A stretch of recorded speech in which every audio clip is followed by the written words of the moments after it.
In this video, we will look at how the booby traps used by the Viet Cong soldiers during the Vietnam War worked. Viet Cong booby traps became known because of the damage they caused not only physically but also psychologically to American soldiers during the Vietnam War.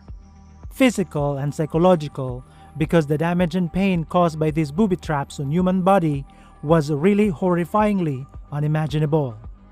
The American soldiers entering the enemy's den would be really nervous because at any moment, one of them will fall victim to a booby trap.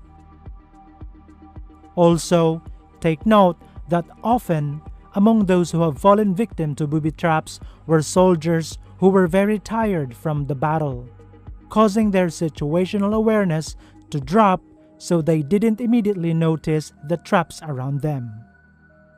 Let's start with punji steaks or